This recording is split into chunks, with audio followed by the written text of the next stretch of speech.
Who's cool too. This guy looks like, I don't know, you can tell you where like some Indians are hiding or something. Give it up for William Wheeler, everybody. Come on.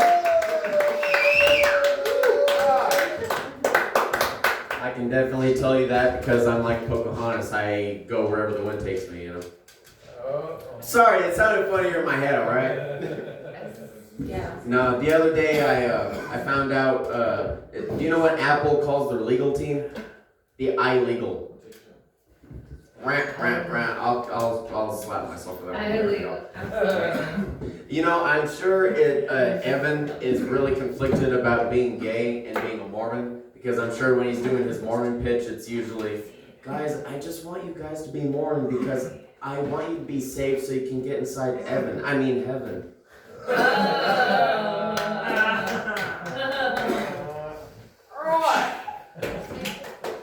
And you know, let's switch it up a little bit. So, guys, when people talk about Hannibal Lecter, they only talk about the cannibalism. You know, they don't talk about other parts of his life because you know he's a person too.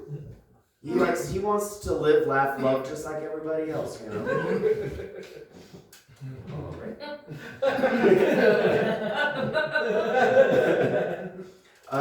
Memorial Day was yesterday, which is pretty cool. Oh. I know, like when like regular civilians talk to a vet and they're like, "Hey, happy Veterans Day, happy Memorial Day, whatever," and they're like, "Oh, very gracious, thank you." When a vet knows that you're a vet and you're telling him, "Hey, man, thank you so much for your service, you know, happy Veterans Day," it's usually like, "Fuck you, bro." That's usually what it's like, when I tell people that. But when I try to tell people that, like on Memorial Day, it's more like busting out a Ouija board. You're like, "Hey, happy Memorial Day," and then it's like, FUCKYOU. Goodbye.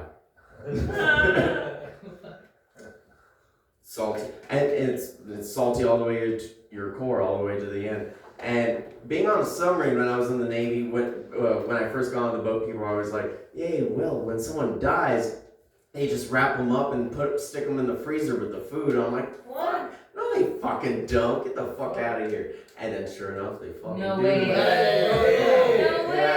There was a chief that was like running on the treadmill. He had a fucking heart attack and he died. They wrapped him up and they put him in the freezer until we pulled back in. I was like, "No fucking way. That sucks." That was my first thought. My second thought, without hesitation, was like, they put a dead guy on top of my fucking chicken nuggets. Because we're salty, angry people like that.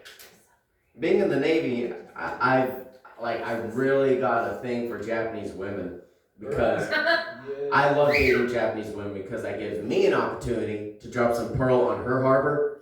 I always forget the punch of that punchline. You'll never forget. Every time.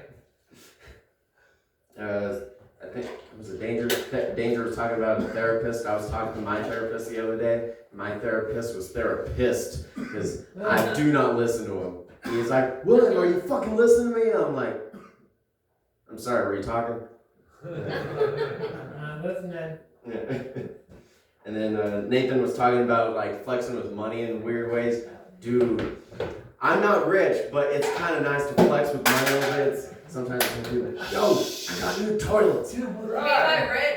"Yo, I got new toilets." "Yo, I got new water spouts for the garden hoses." "Yo, I got a handle for the door." "Do you have handles on your doors?"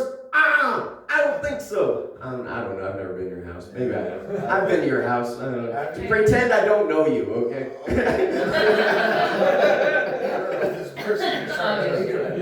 And then, like, I heard, like, you know, when like old movies that had like an evil capitalist American as like the main villain, it was just like kind of cheesy. But I was listening to a speech from a guy that was like a real life version of that the other day. He was like, I fucking laugh every time. He was like, "If you think money doesn't buy happiness, then you don't know where to shop. If you've got money, you can go save the world. If you got money, you can go save the forest in Brazil. If you got money, you can go save global warming. But if you don't have money, you can't save a fucking thing.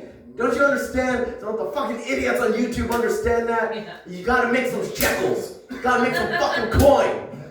You can't save anything. If you don't, if love got the job done, then y'all wouldn't be fucked up. I was like, damn, that guy's evil to the core, but he spins some truth. Yes. Anyway, maybe I'm just a salty submariner. I fucking found that funny. Anyway, y'all have a good night. Oh, that's what's up. Give it up for William Wheeler, everybody. Come on. Jobless! Yo, so just to clarify, because William said he was talking to a certain percentage of people that don't have handles on their doors, and I was really curious, so I Googled it real quick. I was like, hey Google, what percentage of people don't have handles on their doors? And it just said, I don't know, dude, get a job. So I don't know, we're still, it's up in the air. Even Google's like, fuck that question. I don't have anything to do with that shit. Hey, it's a kind of depressing Tuesday. That's what happens though. You know what? But we did one thing right? At least none of us are at home watching America's Got Talent. Because if there's anything that this room of people does not want anything to do with, it is talent. Thank you guys. We'll be back